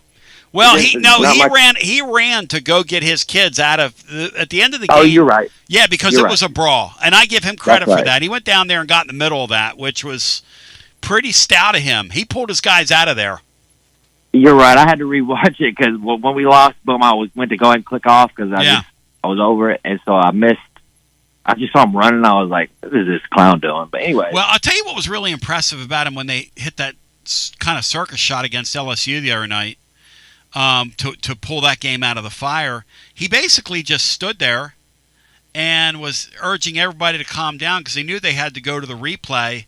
I mean, he acted like he had been there and done that in that spot. So, right, and that's the thing too. Like, yeah, if you were to hold me to the fire and tell you the God's truth, I think he's actually quite a good coach. You know what I mean? I think he might, unfortunately, be a damn good coach. He's all right. Let's put it this way: they've had worse up there. Oh, absolutely, absolutely. Oh yeah, and they've had actual real teams that are worse. I promise Kentucky fans, this ain't one of them. Like, you know what I mean? No, they suck. We backed into a win today. There was about 500 of them in our building. They know the deal. Trolling the show, like, get out of here, you clowns! But clowns. But a couple of things real quick. Like Gillespie, I feel like as our starting point guard, like, of course, I don't want you to make that turnover late, right? But you can't foul him too. You know what I'm saying? Like that point mattered, right? You know what I'm talking about on the N1 late in the game. Everything about that. Everything about that's awful. Yeah, everything. That was just terrible. I thought the call too, but I don't know if y'all discussed it. I missed it a little bit, but it looked like Nate played good defense there on that one possession, right? Or did I miss something? Did he foul the guy late? You talking about the 3 ball? No, I think it was late in the game, and Nate, the guy was like on the he backed him side down? of the court. Uh-huh. It looked like Nate played good defense, and they wait to see if he missed the shot and then called the foul. The officials today, as they are in a lot of these games, go up and down. They instead of just staying consistent. It's very, very odd the way that the game's officiated in the SEC so far this season. It was super strange, but that's to be expected. You know, you can't. I don't know why I'm surprised by that, but real quick, just to wrap it. You know, I thought Kerry was kind of lethargic today. I just off a little bit today. Yep, which hurt us. It was tough seeing Nate get cooked, but at least he was kind of giving effort. You know, Kerry just looked like he was jogging sometimes. Like, man, get him off the court or something. I like Kerry a lot. Kerry, the sad thing about Kerry today is ESPN in a production meeting decided to make him a focal point of the game. Anytime he was on the floor, they kept showing his poor father. I felt so sorry for his father by the end of the game because, look, he's sitting there watching. His son played his worst game maybe he's played in a while. He was 3 of 12 from the field. He only grabbed 7 rebounds. He was just not active. He was having trouble getting off the floor today. He's not a high flyer to begin with, but he just didn't have it, to your point. He just did not have it. That's a great way of putting it. And maybe it was just when I was really paying attention to the game, but it was like, Rick, get him out of the game, man. He didn't got it today. You know what I mean? Like, I don't know, but that was odd. But yeah, need Gillespie as my starting point guard. Like, you got to have a higher IQ on some of these things. Amen. Amen. And I thought there were some strange timely calls to go Kentucky's way, which bothered me. But yeah, you got that lead like that. We just absolutely gave the game away. You know what I mean? I'd rather get beat like a drum, like I said. But anyway, I'd rather get beat by 100. Thank you. I'd rather you beat me 100 points than that happen. I'd rather you roll out there, make every shot. What's a kid's name from Kentucky that went for 50, ended up playing with the Sixers in our building? Just got on a heater. God, well, I can picture him. Why can't I remember that guy's name? Went for 50 on us. You know? What was his name? Lit us up like a Christmas tree. I would much rather, Jody Meeks. I would much rather have Jody Meeks come in here and go off, you know? Oway comes in here and goes off for 45 any day of the week. Then blow a 17-point lead to a team that cannot play because my head coach has to take a guy out with 2 fouls. He just has to do it. You want to talk about, and Billis is so good at what he does, he saw the thing coming. He said, you know what? Tennessee is going to look back right at the top of the second half. That's why I love Billis, man. He said right at the top of the second half, he said, you know, they're going to regret that. They had a chance to put, he does hundreds of games every year. They're going to regret not putting that game away. It's a great call. It's a great observation and a great call. And he also said, and I don't know about pulling this guy off the floor. Because you know what? At the end of the day, that's losing coaching. Losing coaching. Because it's not one size fits all in that deal. And then what our point guard did late in the game with the 2 turnovers is losing point guard play. I mean, let's just call that what it is. And I like the kid. But I'm paid to sit here behind this microphone and call balls and strikes. And I give those Kentucky kids a lot of credit because they're not very good. And in 2 consecutive games, they've come from 18 and 17 back, and it's hard as hell to win on the road in this league. And they've done it twice. Now, they were down a combined 35 points in 2 games, which means you got to be pretty bad to put yourself in that spot to begin with. So a lot of things can be true at once here. But that's a horrendous loss. Horrendous.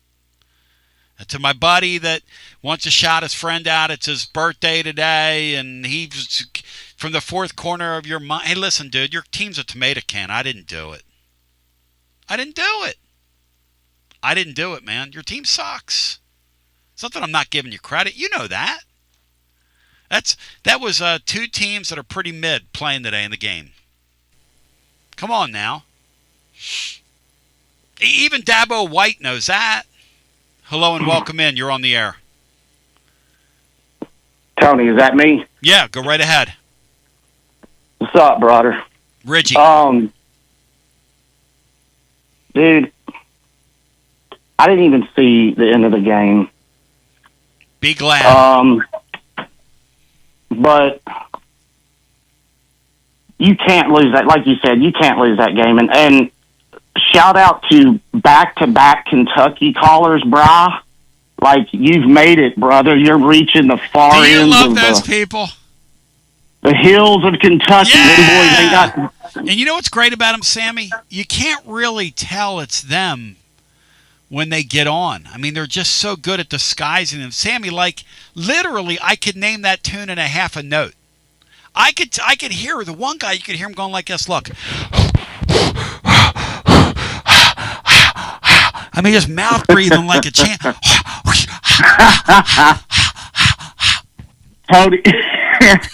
Tony, you it's need the to laugh, show of, Sammy. We need to laugh, hey, right? It's the show of record, brother. Listen, thank you, Kentucky. You've given us, the Prine family that produced John Prine and, the Stapletons of the world and Tyler Childers. Yep. But all them boys, you know where they live now, or they did live? Tennessee, buddy. Tennessee, that's right. So just know your role. But anyway, Tony. They gave us Ricky Skaggs. Where does he live? Tennessee. Thank you very much. Thank you. Tony, this team, I mean... This team kind of blows at this point. No offense to him. Well, dude, listen. How many did Cam Carr have yesterday? How many? 24. I have no idea. Yeah, I'm not sure. Anyway, I just, this is... This is embarrassing. This loss today is embarrassing. That Mark Pope is about the goofiest SOB I've ever seen in my life. Mm-hmm. And to let him come in here and beat you is absolutely, it's absolutely, can't stand. We can't have that. Barry Manilow sung a song about that guy. It was called Oh Bambi. Oh Bambi, you came into our building and took us down. Dude, that guy announced he was coming to Kentucky in like a video in front of a BYU like banner. Like, let's go. Who the hell does that, man? Let's go, man. Tony Barnes, I love you, man. And Heupel in the same boat to a certain extent. I'm sick and tired of watching our teams go out there and get pushed around. You've got to fight for your team. We need to go inside and quit messing around, just like we should have pounded the rock with those 3. I've mentioned it before, but Tony, I mean, these guys can score the ball down low, but they're not getting a fair chance because his offense. He doesn't want them to, and they're scared to just. He needs to just get out of the way, in my opinion, Tony. I'm sorry, but. Until he proves me otherwise, I've been a sunshine pumper on past teams and saying we're going. This team, I'm hoping still that they can find their groove at the end of the season and get hot. But I have to believe it when I see it. Tony, love you. Go Big Orange. And well, Reggie Runner, I love you, and I got to get out of here because that's enough for me. But I want to thank all of our terrific sponsors. I want to thank our friends at Marcos Garza, your Garza Law Firm, online at garzalaw.com. Shout out to our friends at Calhoun's. They are the taste of Tennessee. Absolutely next level. Before, during, and after the game, party platters, NFL games this weekend, National Championship game Monday. Let's go. Shout out to our friends at VIP Play, where everybody gets treated like a VIP. Download the app today. Shout out to our friends at T3 Vodka. Score a T3-3 today, and when you do, make it count. Distributed by Athens Distributing Company, T3 Vodka. Shout out to our friends at Waterside Contracting. Online Waterside Contracting LLC.com, and also Walker's Painting. Check out the link over at tclub.team. Also, shout out to our friends, ladies and gentlemen, at Connexial. My Connexial drive of the game is the freshman, the 2 drives that he made, 2 key buckets that he had today. He's a player to build on. You find guys like that in these games. This game and the Arkansas game, nice player there. Nice player to build with around the way. But KONEXIAL.com. Drive life with Connexial. Make your fleets more efficient and our roads safer. Josh Collins, who got a shout out earlier in the show today. Shout out to you. Shout out to my friends at Dos Equis, Cervezas Mexicanas, White Plains, New York. This Tennessee team's going to make me go for 14 if they keep this up. I'm not going for Dos. I'm not going for Trace. I'm not going for Cointreau. And I'm not going for Cinco. And I don't think Seis enough. And I don't think Siete or Ocho or Nueve. But how about 14? Shout out to our friends at Alumni Hall. Look, basketball season. Get maybe fired up for the GMAC era. Get fired up for the new era in Tennessee baseball right around the corner. And shout out to my friends, Alan the man over at WeShipFloors.com. The truth is, you're going to be able to touch it, feel it, and hold it soon this Supercore floor at a local distributor near you. And we'll tell you all about that in the coming days on your Tony Basilio show. I'm pretty fired up, folks, prepared for that. And Dr. Rogers of Performance Medicine. Thank you, my friend. Got me feeling great. Another blessed day. Another great day to be here. Got Vanderbilt in Florida in a 92 all game.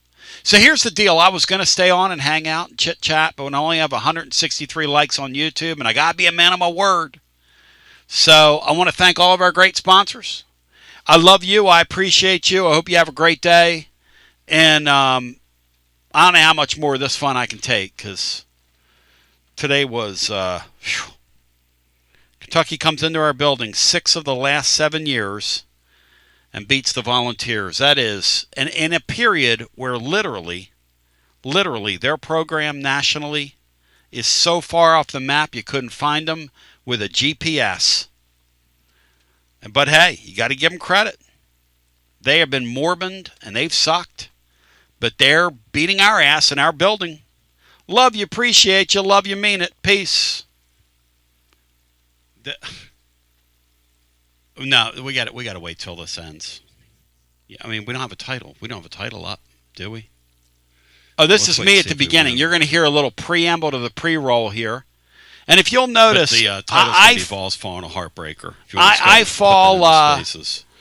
I forget to identify the show myself. Vols Falling a Heartbreaker, post-game. We're watching the end of the game here. Crushing loss. Those guys come in here and beat you. All right, here we go. I think. I'm running it back, ladies and germs. To the people at YouTube, when I tell you something, I mean it. I'm not, we're not playing here for our health. I don't know what to tell you. Love your show. Have a great weekend.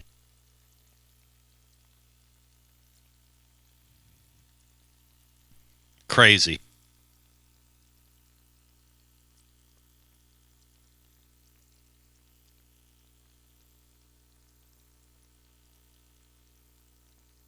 Yeah, this is going to be a bad loss, y'all. And I'm flying solo today. It's going to be a bad loss, and I'm flying solo. Two things I know. And that's a ball game. Oh, we have a fight. Oh, boy. Oh, boy. What in the world is going on in front of the Tennessee bench? As the game's over, what in the world? Wow. What a scene. Whew. Wow.